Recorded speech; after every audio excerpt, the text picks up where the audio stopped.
뛰어난 한 사람이 전체를 살린다. 뛰어난 한 사람이 전체를 살린다라는 제목으로 말씀 증거하도록 하겠습니다. 지금 야곱의 가정 이야기인데 거기서 이제 요셉이 나오죠. 야곱의 가정은 이게 족장이라 그러는데 족장사라 그러는데 일종의 교회입니다. 교회 같은 모습이라는 거예요. 거기서 하나님의 임재가 이 가정에 임했잖아요. 그래서 여기서부터 하나님의 백성이 시작이 되는 것입니다. 야곱이 변화돼서 이스라엘 되지 않았습니까? 이스라엘의 뿌리가 되었고 또 그의 이름이 나라명이 됐잖아요. 국명, 이스라엘 이렇게 돼버렸다는 것입니다. 하나님 백성의 모습이에요. 그럼 이게 교회하고 똑같습니다. 이게 야곱의 가정이 이제 교회거든요.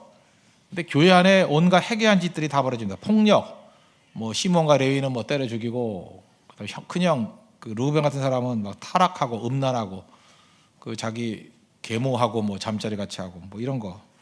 그러니까 온갖 입에 담기 힘든 얘기들. 그다음에 유다 같은 사람은 며느리하고 뭐 알잖아요, 그죠? 성경에 창세기부터 그런 얘기가 막 나와요.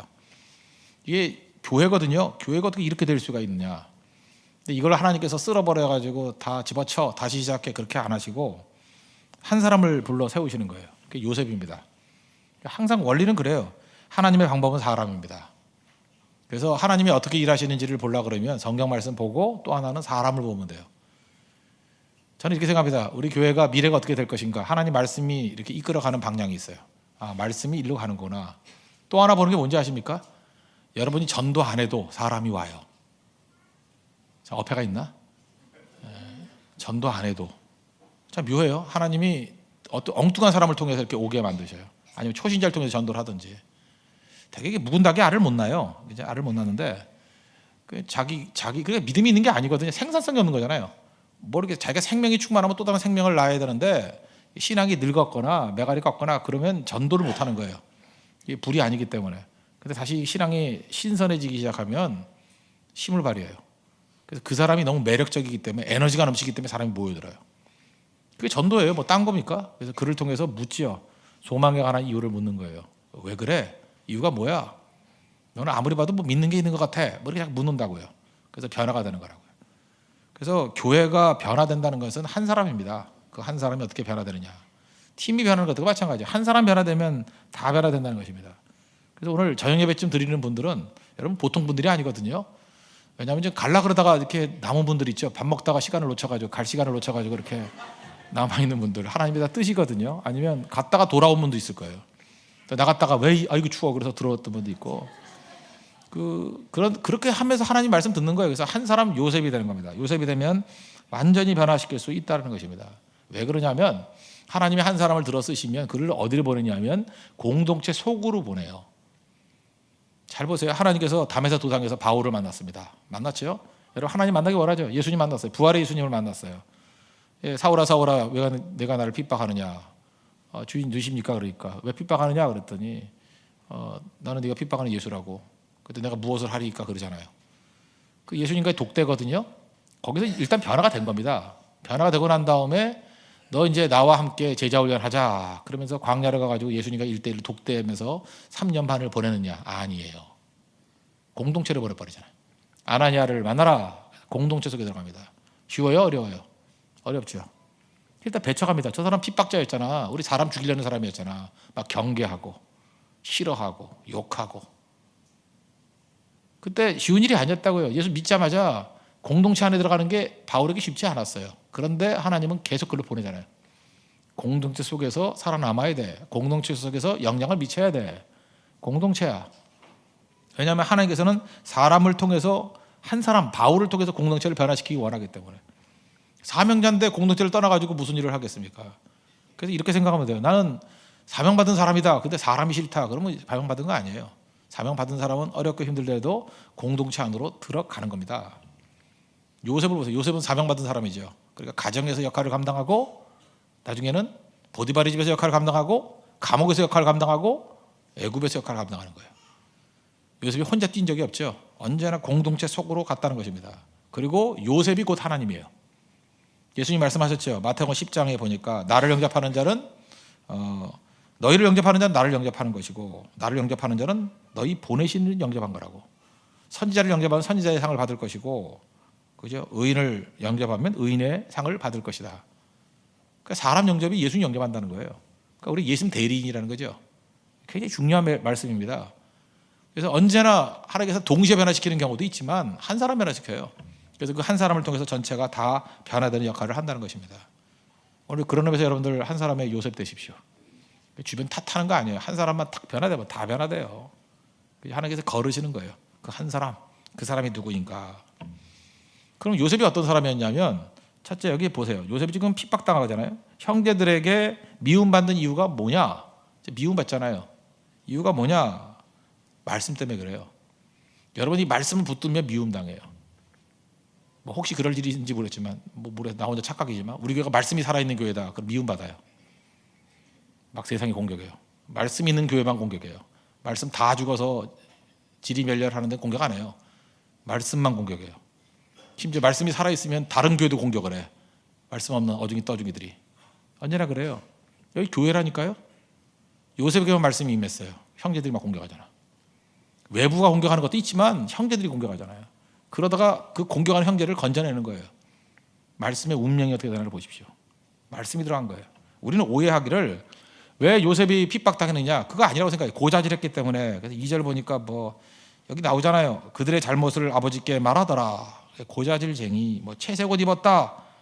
그리고 또 3절, 5절 보니까 꿈을 꿨다. 자기 형제들 말하니까 이것 때문에 미워하였더라. 그들이 그를 더 미워하였더라.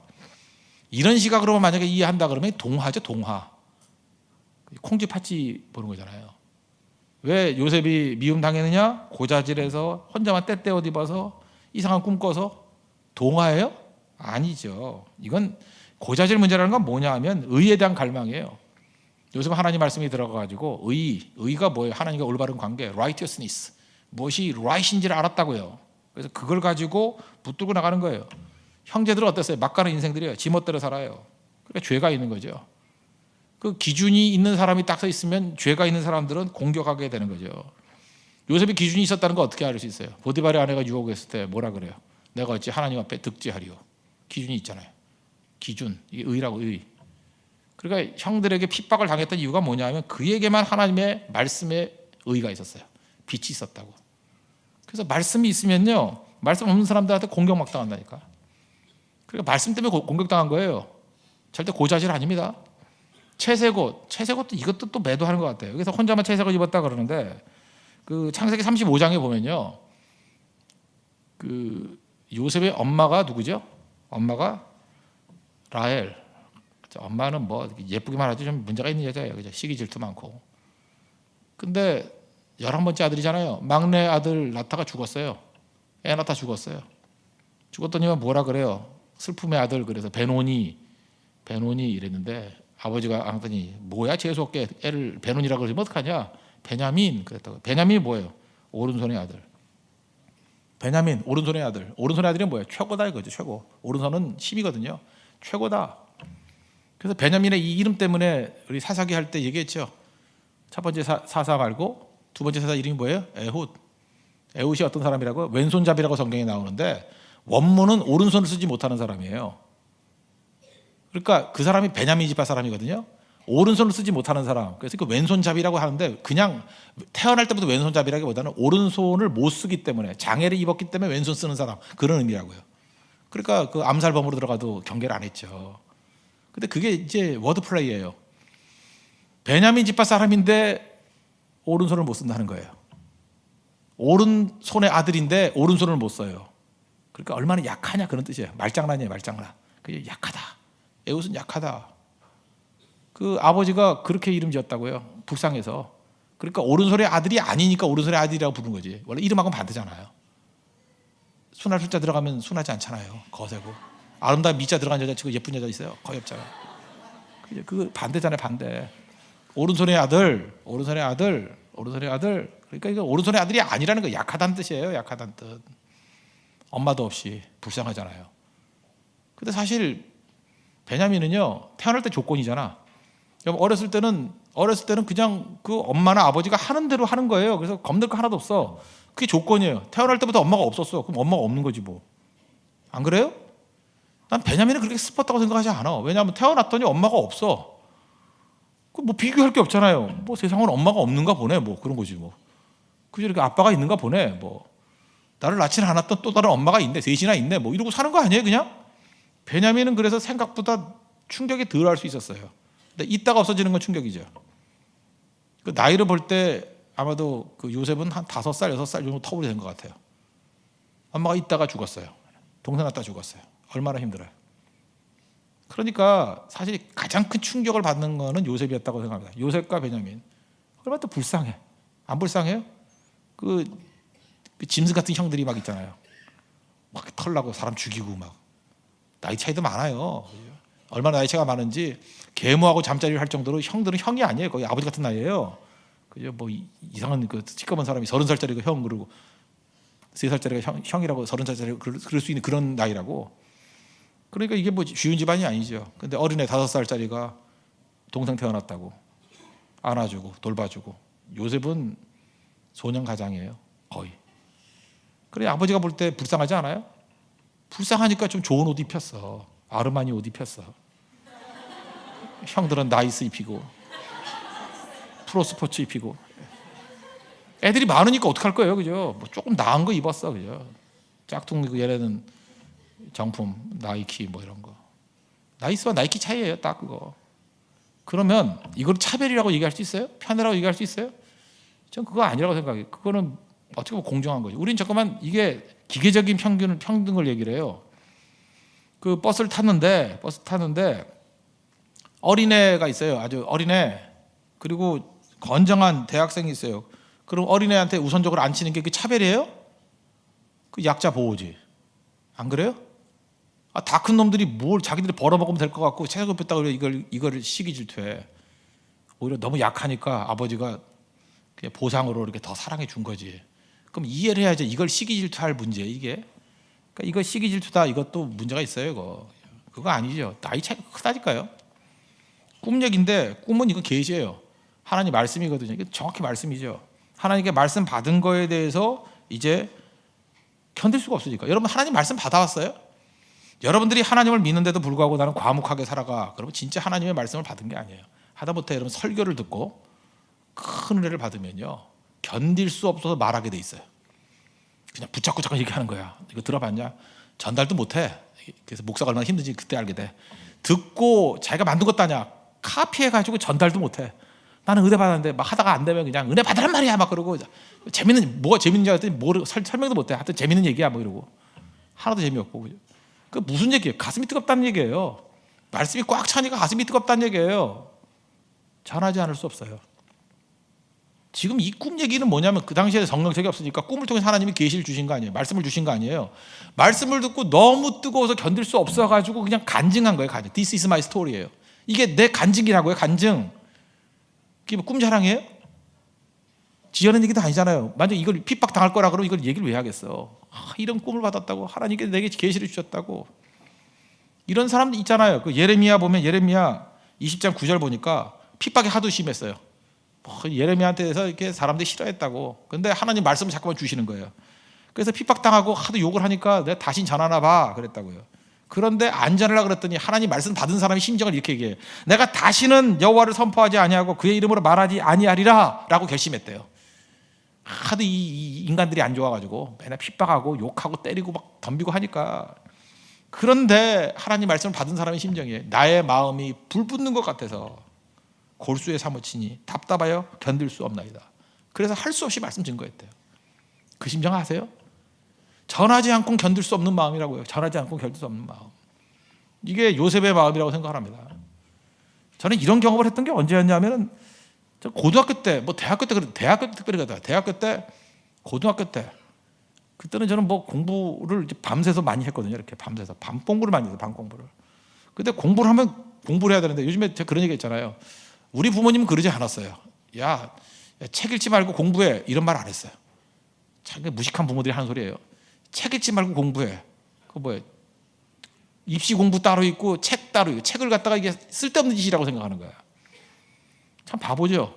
책이 중요한 건데. 뭘 읽어도 읽어야 돼요. 독서가 얼마나 중요한데. 독서하는 사람만이 마이 스토리, 내 이야기를 할 수 있다 그랬잖아요. 내 이야기를. 저는 그때 시험을 앞두고도 제가 하루에 성경을 20장씩 읽겠다고 결심을 했어요. 성경을 진짜 많이 읽었거든요. 지금도 전 그래요. 또 잘난 척 하는데.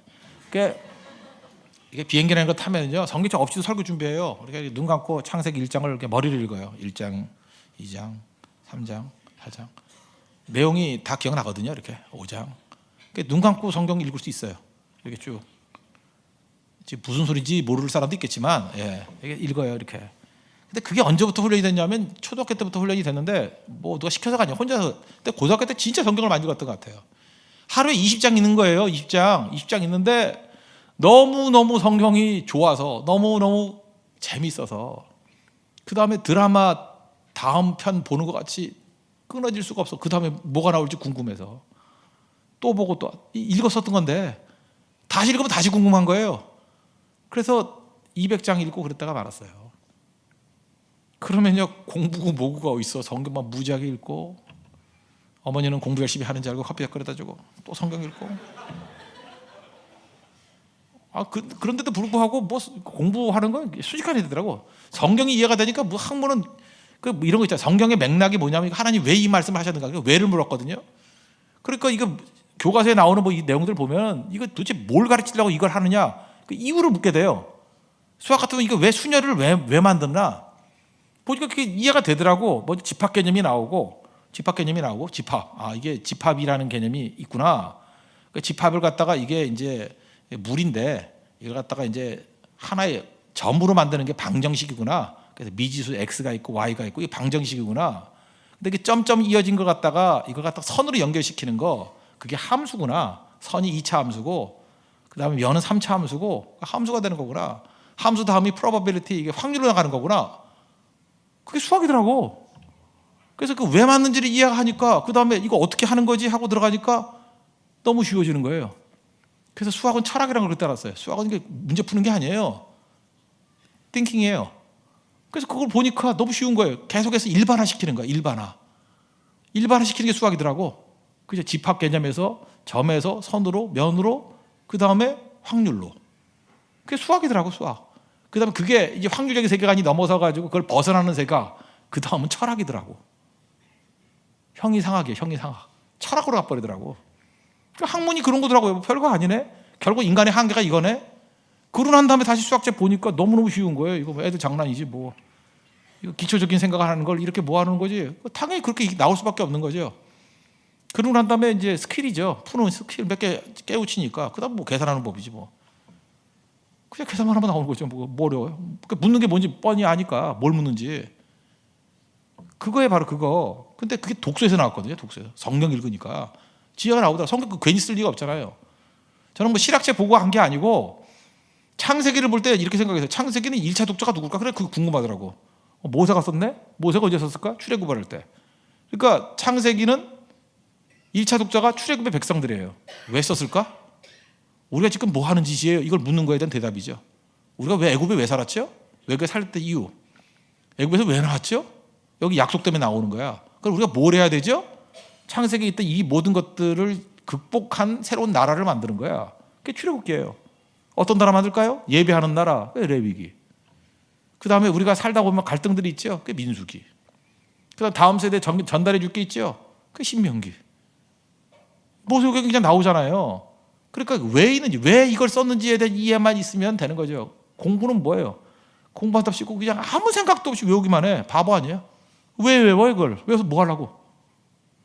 맨날 남의 거 외워요. 남의 거 외우려니 얼마나 힘들어요. 남의 생각을 내가 대신 훔쳐서 외우려니 얼마나 힘들어요. 마이 스토리가 되면 아까도 얘기했잖아요. 그 벽지 만드는 거 내가 300장이면 300장이에요. 그리고 거기 사람 사진 있는 거 5명 내가 그냥 아무나 말해도 되는 거야. 내가 느낀 거니까. 정답이 내가 말하는 게 정답이에요. 마이 스토리. 얼마나 강력해요. 외울 거 없어요. 그러니까 내 이야기를 하니까 긴장할 것도 없죠. 내가 내 이야기를 하니까 초조할 것도 없죠. 언제나 담담하게 얘기하는 거예요. 그리고 다른 사람들은 굉장히 흥미롭게 들어요. 왜? 그 사람의 오리지널 이야기니까. 듣는 거죠. 와, 대단하네. 그게 I am으로 사는 거예요. 하나님께서 그렇게 만드셨다고요. 그렇게. 그 깊이 읽는 거죠. 깊이. 하나님 앞에서 그런 그 내용들을 보고 나가야죠. 독서. 성경을 깊이 알면 그런 일이 있다는 거예요. 깊이 알면. 하나님께서 우리에게 깊이 있는 이런 내용들을 주셨다는 것입니다. 그러니까 보세요. 내용들을 보면 하나님께서 꿈 주셨다. 하나님 말씀 듣는 거예요. 거기서 뭐 뜨거워지는 거예요. 견딜 수 없으니까 그냥 말하는 거예요. 말하다 보니까 그게 메시지가 돼가지고 주변 사람들에게 영향을 미치게 되는 거죠. 제가 그렇게 성경책을 읽다가 가슴이 너무 뜨거우니까 문제는 저는 뭐 설교를 들을 사람이 없잖아요. 고등학생 설교를 누가 들어요? 그래서 가끔마다 뭐 우리 아버지는 기억나게 아버지 제 설교 들어보세요. 그러면 잠 안 자고 뭐 하냐고 발길을 차고 그래서 그때 우리 한옥 집에 살았어요. 그때 장독대 앞에 있었거든요. 거기 올라가서 혼자서 별 보면서 별아 회개하라, 서울이야 회개하라, 장독대 회개하라.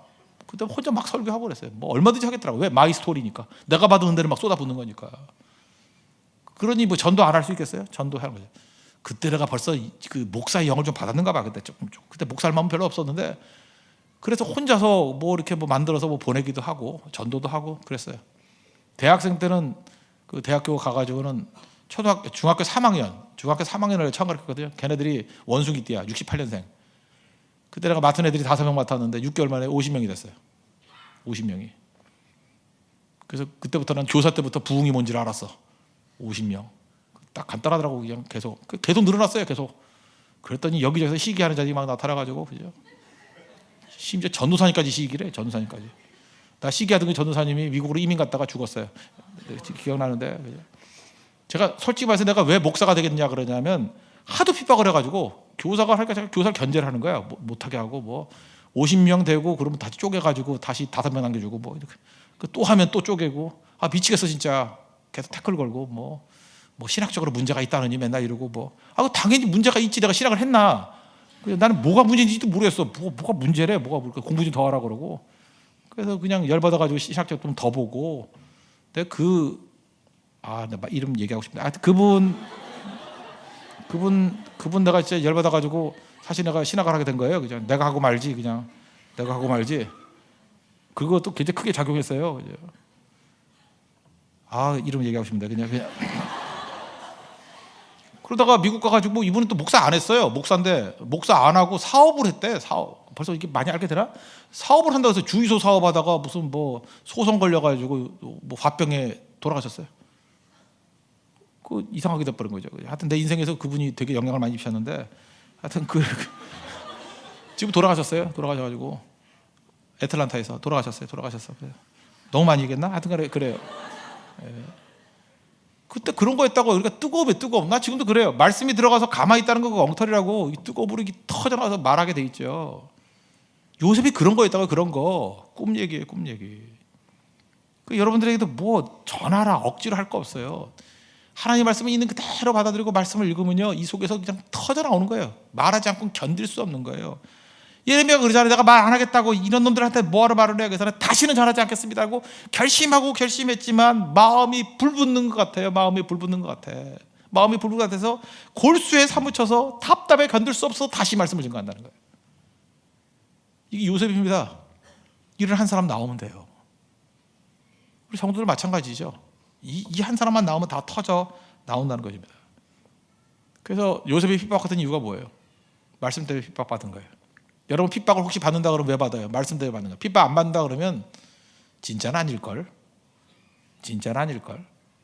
진짜한테 핍박을 안 당해요? 진짜는 시기하거든요. 진짜는 공격하거든요. 진짜는 놔두면 큰일 나거든요. 마귀가. 그래서 계속 압박을 가요. 그래서 진짜가 되는 거예요. 아침에도 말씀드렸죠. 꿀보직 달라고 하던 형제. 하나님이 진짜 꿀보직을 준 거죠. 매 맞는 자리. 매 맞으면서 큰 믿음은 누구도 못 당해요. 매 맞으면서. 그래서 불로 연단된 금보다 귀한 믿음이 돼가지고 승리하잖아요. 그 형제가 왜 그랬을까요? 말씀이 있기 때문에. 말씀이 있으면 연단받아요. 그래서 크게 쓰임받는 거죠. 강하게 쓰임받는 모습이 된다는 것입니다. 요셉 되십시오. 요셉은 간단한 겁니다. 말씀 품으면 요셉이에요. 말씀을 품으면. 말씀을 많이 품고 있으면 이 사람은 잠재력이 있는 사람입니다. 이 사람을 통해서 놀라운 일이 벌어지기 시작한다는 거예요. 말씀이 없기 때문에 그래요. 깡통이기 때문에 그래요. 아무것도 없으니까 영향력도 없는 거예요. 말씀이 들어가면 폭발합니다. 그게 요셉이라는 것입니다. 그 다음 단계 보시죠. 요셉이 말씀이 들어갔어요. 그러니까 어떤 일이 벌어져요? 다른 사람들에 대해서 이제 죄의식도 없었잖아요. 형제들이. 요셉만 보면 자기가 보이는 거예요. 거울같이. 그러니까 죄의식이 생기는 거죠. 죄의식이. 그러니까 죄를 자각해요. 자각한다는 거예요. 여기 보세요. 우리는요 기독교의 개혁이라는 건 뭐냐면 뭐 가지고 떠들어가지고 너 뭐 망했다 뭐 이게 아니에요. 무슨 우리가 뭐 선자 시대예요. 그게 아니고 빛이라 그랬잖아요. 빛은 어둠을 비치는 거거든. 그래서 진짜 되면 되는 거예요. 빛이 비추면 어둠이 심판당하는 거예요. 그죠? 빛이 되면.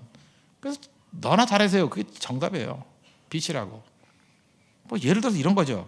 난 지금부터 이해를 못하는 게 바리새인하고 똑같은 거예요. 시기 질투심이 더 많은 거거든요. 일단 용어거든요. 용어.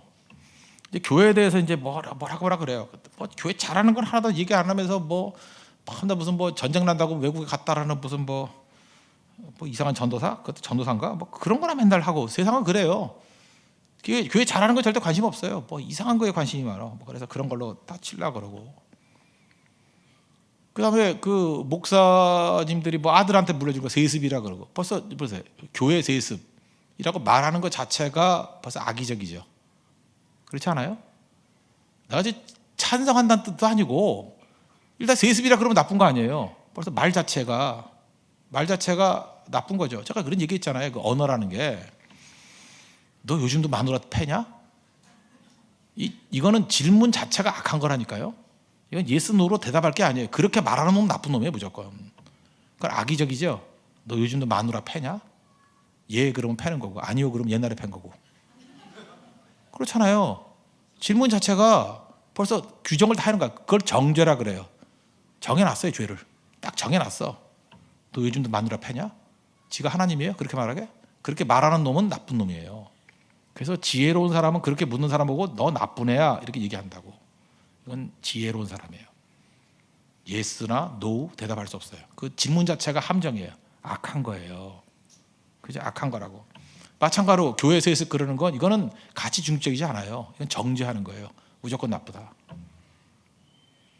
물론 이게 불편한 감정을 가지고 자기 이익을 위해서 하지만 나쁜 거죠. 그러나 그렇게 얘기하면 안 되죠. 그죠? 교회 세습이라는 말을 쓰면 안 되죠. 난 이렇게 생각해요. 만약 교회 세습이 나쁜 거라 그러면 저도 뭐 지금 거기서 뭐 일반적으로 말하는 그냥 큰 교회를 뭐 자기 아들에게 물려주는 건 나쁜 거라고 저도 믿어요. 공정하지 않죠. 능력도 안 되는 사람. 근데 저는 이렇게 생각해요. 그 자체가 심판 아니에요? 한번 생각해 보세요. 자격이 없는 아들에게 교회를 물려줬어요. 성문적으로 합시다. 자격이 없고 능력도 안 돼. 그럼 그 자체가 심판 아니에요? 자격이 없으니까. 거기 물려주면 망해야 될 거 아니야. 안 그래요? 그걸 교인들이 지지를 했대. 그럼 교회도 심판이죠. 망할 거 아니야. 뭘 걱정해? 놔두면 될걸? 틀린 거라며요 그게. 잘못된 거라면서요. 그럼 놔두면 될 거 아니야. 무너질 건데 뭐. 제 말이 틀려요? 그런데 그렇게 욕하는 사람보다 교회가 더 잘 돼. 그러면 욕하는 사람이 그것만도 못한 거죠. 여러분 지금 머리가 도는 거야 안 도는 거예요? 아니 소위 말하는 교회 세습이 나쁘다고 막 욕을 하는데 그 욕하는 사람이 그 교회만도 못해. 그럼 자기는 뭐야 그러면? 죽어 마땅할 놈들이지. 안 그래요? 그러니까 뭐예요 그 하위 리그들의 싸움이야? 뭐 하자는 거예요 그게? 중요한 게 뭐예요? 그냥 너나 잘하세요 너나. 하나님의 말씀 붙들고 잘 뛰면 되는 거고. 나는 그래요. 지금 잘못된 결정을 하는 건 그 자체가 심판이잖아. 뭘 걱정해? 망할 건데. 그리고 잘못된 결정이 아니면 절대 안 죽을 거예요. 제가 지금 무책임한 얘기가 아니에요. 우리 성도들은 항상 그 관점에서 가야 돼요. 우리가 하나님이 아니에요. 하나님의 관점에서요. 하나님이 여러분들 잘못된 걸 세울 것 같아요? 하나님이 하나님의 교회를 세우고 하나님의 사람을 세우고 아닌 것들 제거하고. 그게 하나님 교회 아니에요? 주권이 하나님께 있다. 그게 그거 아니에요? 내가 결정하면 주권은 내게 있는 거지. 내가 결정하는 거니까. 잊지 마십시오. 우리 많은 순간 지금 선악과 놀이하고 있어요. 하나님과 같이 되어 내가 다 판단 내려요. 내가 납득되지 않으면 절대 납득 안 해. 내가 하나님이지 뭐.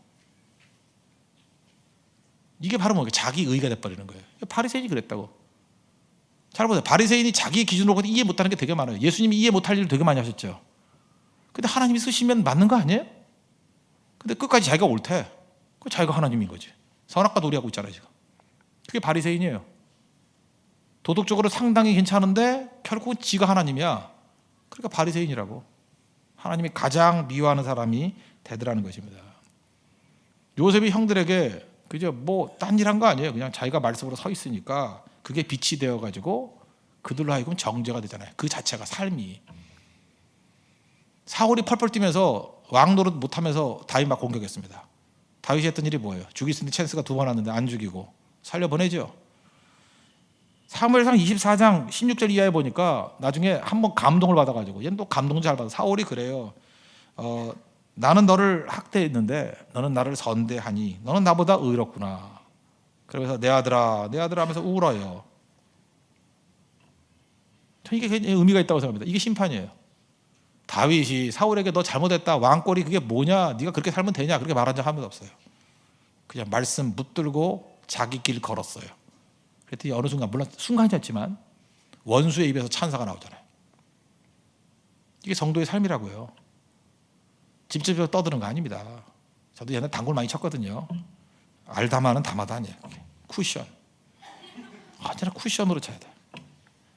멀리를 치는 게 아니라 뿌리를 때리고 1, 2, 3 딱딱 이거예요. 다윗은 쿠션 믿음이었습니다. 직접 안 때려요. 자기 원리 원칙 지키니까 마지막에는 다 무너져 버리잖아요. 성도의 삶이 이거라는 거예요. 그래서 성도의 삶은 소리가 안 나요. 옛날에 뭐 용각산이라는 거 있었는데 이 소리도 아닙니다, 저 소리도 아닙니다. 용각산은 소리가 나지 않습니다. 용각산 성도 되십시오.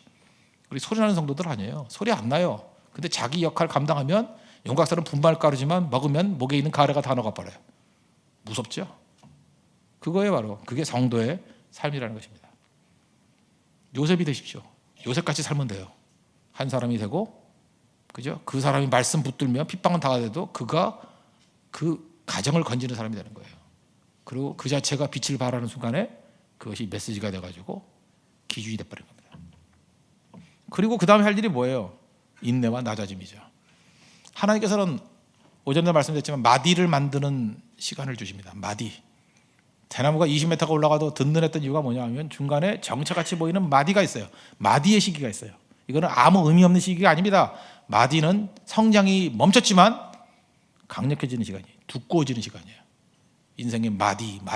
그게 마이 스토리예요. 마디를 만드는 거죠. 그래서 인내하고 낮아집니다. 다 낮아져 버려요. 하나님께서 이게 낮아지게 만들어 버립니다. 그리고 노예로 팔려가게 만들고 낮아지고. 보디바리 집에서 얼마나 강력한 마디가 생깁니까? 감옥에서 얼마나 강력한 마디가 생깁니까? 그죠? 보디바리 아내를 만나가지고 얼마나 강력한 마디가 생겨요. 그걸 통해서 그는 건강한 사람, 능력 있는 사람이 된다는 거예요. 어떤 사람 만나면 그러죠. 저 사람은 다 모든 걸 다 갖췄는데 한 가지가 부족해. 뭐가 부족하죠? 고난이 부족해. 여러분, 고난을 통과한 종은 무서운 사람입니다. 하나님께 여러분들 고난을 통과하게 만들어요. 무서운 사람이에요. 고난을 통과했어요. 완전한 연단이거든요. 이전과 이후가 180도 달라져요. 그런 강력한 사람 되기를 원하는 거죠. 여러분들 그 마디 없는 뭐가 됩니까? 길쭉한 나무 될 거예요? 한 방에 훅 가게? 하나님 우리 그렇게 만들 것 같아요? 아니죠. 말씀 붙들고 낮아지게 만든다는 거예요. 그래서 이게 중요한 겁니다. 바닥으로 가는 의식. 그게 중요하다는 거예요. 바닥으로 가는 의식. 그러면 사람이 성숙해져요. 지금도 제가 그 목회를 하면서 제일 착각을 했던 것 중에 하나가 뭐냐면, 준비가 안 된 평신도들에게 힘을 줘놓으니까 이 힘을 엉뚱한 데 사용해. 주를 위해 사용하는 게 아니라 지 이익을 위해서, 지 성질을 위해서 사용하고. 우리 그런 사람 얼마나 봤어요. 그런 평신도 진장들, 평신도 뭐 간사들, 어중이 떠주기들. 그러니까 제가 착각을 했던 게 뭐냐면, 제가 목회 실패죠. 이건 그 훈련을 받은 사람들은 그게 되는데 훈련을 아직 받지 않은 사람들이거든요. 아는 사람들인데 나는 이게 관상복은 잘 모르니까 착각을 하는 거예요. 착각. 저는 목회를 계속 했던 사람 아니에요. 쭉 해왔던 사람이니까 훈련이 된 사람이라고 생각한 거예요. 근데 훈련이 안 돼 있어. 아직 생짜배기야. 그러니까 힘을 엉뚱한 데 쓰는 거예요. 엉뚱한 데. 그래서 어떤 사람이 어떤 존재인지는 힘을 줘보면 알아요. 힘 줘보면 그 방종으로 해버린다고. 그 자기 이익을 위해서 엉뚱하게 써버리게 되는 거죠. 그런데 연단 받은 사람은요, 힘을 주면은 두려워해요. 이 힘은 하나님이 주신 힘인데 어떻게 사용할 것인가. 요셉에게 힘이 주어졌습니다. 준비 안 된 사람 그거 갖고 완장 찼다고 이리 뛰고 저리 뛰고 하는 돌쇠 됐을 거야. 그런데 생각해보세요. 여러분이 요셉이 30살에 애굽의 총재가 됐다 그러면 제일 먼저 생각하는 게 복수 아니에요? 복수? 나 같으면 그러겠어. 보디발의 아내 그 여자부터 데리고 올 거야. 그죠? 내용 증명 보내요. 딱 보내서 보디발의 아내 씨 일로 오시죠. 그럼 세워놓고 이제 많이 쳐다보는 거야. 내가 그랬니? 내가 그랬니? 거울 갖다 주는 거예요. 네 얼굴을 봐. 너 민폐다. 아줌마 왜 그러셨어? 그 피를 말릴 수 있죠. 뭐 개망신 줄 수 있고. 그죠? 사실이잖아. 자, 그런 적 없잖아요. 그죠? 내가 언제 그랬어? 왜 거짓말해? 너 뭐 때문에 그런 거야? 뒤집어 씌워? 말이 되냐? 그 다음에 좀 화가 좀 더 난다 그러면 보디발 데려다가 그래 네 부인 얘기 듣냐? 내가 다 얘기해 줄까? 네 부인이 어떤 일을 했는지? 그러지 않았어요. 이걸 뭐라 그래? 천박함이에요. 천박함. 더 거들떠도 안 봐요. 그 자체가 심판이니까. 그리고 나중에 형들 만나죠. 형들 만나서 형들이 부들부들 떨고 오히려 그들이 희화하잖아요. 아버지 죽으면 우리 복수할 거다. 창세기 45장에 보니까 5절 나를 팔았다고 해서 한탄하거나 두려워하지 마십시오. 하나님이 당신들 보호할 거고 하나님이 당신들보다 먼저 나를 보내셨다고. 하나님이 큰 구원으로 당신의 생명을 보존하고 우리 후손들을 두시려고 나를 당신들보다 먼저 보냈다고. 그러니까 사명 때문에 보낸 거죠. 하나님이 하신 일이에요. 하나님의 관점에서 자기의 모든 걸 해석하잖아요. 무슨 복수가 있어요? 무슨 보복이 있어요? 성숙하죠. 여러분들 왜 이렇게 생각합니다? 여러분 이 성장 이전에 힘이 주어지는 건 재앙입니다. 재앙. 저는 지금도 그래요. 뭐 하나님 내가 준비되지 않았을 때 뭐 더 주시지 마세요. 저는 지금보다 뭐 더 교회 커지는 것 솔직한 인간적인 관점에서 원하지 않아요. 뭐 준비도 안 됐는데 뭘 더 주시라. 그냥 좋아요. 그냥 이것도 과분해요. 과분해. 단 중요한 게 뭐냐면 신앙적으로 인격적으로 커지면 하나님 그거에 맞춰서 주실 거예요. 감당할 수 있을 만큼. 감당하지 못할 거 주시는 건 축복 아닙니다. 절대로. 그게 물질이 되었던 사람이 되었던 환경이 되었던 뭐든지 다 마찬가지라는 거예요. 그래서 하나님 원망하는 게 아니라 하나님께 두려워하는 거예요. 하나님 이 크신 하나님을 섬길 만큼의 내가 그릇이 됩니까? 우리가 믿는 하나님이 크신 하나님이잖아요. 전능하신 하나님이잖아요. 그 전능하신 하나님의 종으로서 역할을 감당하는 게 너무 두려운 거예요. 너무 작아서, 너무 부족해서, 너무 준비가 안 돼 있어서. 그러니까 크신 하나님 믿는 사람들이 무슨 생각이 돼요? 크신 하나님 믿으니까 난 놀고 먹자가 아니고, 우리 젊은 예배 때 설교했어요. 크신 하나님, 저 높이 계신 크신 하나님을 붙드는 사람은 죽어라 준비해요. 죽어라. 왜냐하면 크신 하나님이 주시는 사명도 작은 사명도 엄청나게 큰 사명이거든요. 그래서 크신 하나님이 주신 사명을 내가 어찌 감당하리요 하면서 죽어라 준비한다. 죽어라. 여자분들 신데렐라 컴플렉스에서 벗어나십시오. 신데렐라 그런 거 없어요. 맨날 앉아가지고 무슨 그 멋있는 남자가 와가지고 자기 건져줄 거나 생각하고 잘생기고 돈 많고 학벌 좋고 그런 본부장이 온다고 안 와요. 내가 만나보자. 본부장은 다 53세야. 본부장이 그렇게 젊은 본부장 없어요. 처녀들 본부장 갔다가 큰일 나요. 여러분들 할아버지하고 결혼해야 돼. 근데 거기는 본부장이 되게 어려. 잘생기고 본부장 배가 이만큼 나왔어요. 그래서 양보 단추가 안 잠겨요.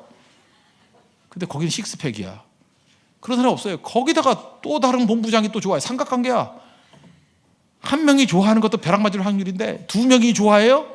그런 일 없어요. 그런 전혀 없다고. 속지 마세요. 그건 드라마에나 있는 거예요. 드라마에나. 현실적이지 않아요. 절대 현실적이지 않아요. 그리고 신데렐라는 무지 예뻐요. 여러분 예쁘지 않잖아요. 그는 동원 강한 인맥이 무지무지하게 많아요. 그죠? 뭐 마차 드레스 다 빌릴 수 있어요. 우린 돈 없어서 못 빌려요. 그거 어떻게 해요? 어떻게? 그다음에 왕장이 만나가지고 춤도 잘 춰요. 댄스 학원 다녀가지고 얼마나 잘 추는지 알아요. 살사에서 막 돌리고 찍고 지르박 이렇게 되게 잘해요. 거기다 대화 나누면 교양이 있고 얼마나 교양인지 왕자가 푹 빠져버려요. 푹. 거기다가 성격이 얼마나 좋은지 핍박을 해도 노래 부르면서 청소하고 쥐하고도 관계를 잘 맺는 사회성이 뛰어나고 우리 쥐보면 막 놀라죠. 그런 거 없어요. 쥐하고도 왔냐 친절해. 그래서 쥐하고도 노래 부르고 놀고 이거 거의 완벽한 인간이에요. 완벽한 인간. 그리고 싹 사라지니 왕자니 미치는 거지. 세상에 그런 여자가 어딨냐고. 이거는 신데렐라에게 왕자를 만난 게 아니라 왕자에게 신데렐라가 만난 거예요. 만나진 거예요. 이건 왕자한테 봉이에요. 봉. 이런 여자가 세상에 어딨냐. 그러니까 거의 머리가 돌아가지고 전국을 찾아 헤매잖아요. 신데렐라, 신데렐라, 신데렐라. 그죠? 신 어딨냐, 신이 어딨냐. 신발 한 짝 두고 갔잖아요. 근데 이건 다 생략해버리고 그냥 신발만 맞으면 왕자님이 오는 줄 알고 발치수만 줄이고 앉았으니 되냐고. 신발 맞는 게 아니에요. 그런 조건을 갖춘 사람이 신발을 잊어버린 거지. 여러분 조건 안 갖춘 신발만 잊어버리잖아 맨날. 앞뒤가 안 맞는 거 앞뒤가. 한번 생각해 보세요. 왕자 같은 수준에서 내가 어떤 관계를 맺는다 그러면 신데렐라 같이 준비를 하겠죠. 내가 왕비가 된다 그러면 준비하겠죠. 안 해요? 크신 하나님을 믿는 백성들은요, 크신 하나님 믿기 때문에 난 놀고 먹기다, 크신 하나님이 나의 하나님이 내가 무슨 할 일이 있어, 그러지 않는다니까요. 크신 하나님이 나의 하나님이기 때문에 내가 얼마나 철저히 준비해야 되나. 하나님 말씀을 읽다 보면요 가슴이 터져와요. 야, 이 기가 막힌 말씀, 이 말씀을 이걸 어떻게 이렇게 대충 전할 수 있겠나. 그래서 이걸로 여러 가지 각도에서 초신자가 들을 수 있는 거 뭐, 그래서 기도하고 연구하고 책 읽고 그럴 수밖에 없는 거예요. 왜냐하면 말씀이 너무너무 크신 말씀이니까. 그래서 말씀 보다 보면 설교 쉽지 않아요. 두려워요. 이 기가 막힌 말씀을 갖다가 어떻게 증거해야 될 것인가. 감당을 못해서, 감당을 너무 벅차서 그런 거죠. 그러니까 겸손해질 밖에 없는 거죠. 하나님, 나는 무익한 종입니다. 나는 부족합니다. 만족이 있을 수가 없죠. 그냥 어떤 때 끝나거나 다 죄송함밖에 없어요. 그게 요셉입니다. 여러분, 요셉 같은 인격의 사람들 되는 축복이 임하기를 바랍니다. 말씀의 사람 되십시오. 온갖 핍박이 와도 다 견뎌냅니다. 그리고 그것이 기준이 돼서 전체 살리는 힘이 있다는 거예요. 하나님 앞에서 여러분들 터져나오는 말씀을 가지고 바닥으로 내려가십시오. 하나님 앞에 어떻게 교만합니까? 대가 앞에 서면 다 겸손해진다는 거예요. 주님 앞에 겸손하게 설 수 있는 하나님의 거룩한 종 되기를 바랍니다. 자리에서 일어나겠습니다. 나주님의 기쁨 되기 원하네 찬양하겠습니다.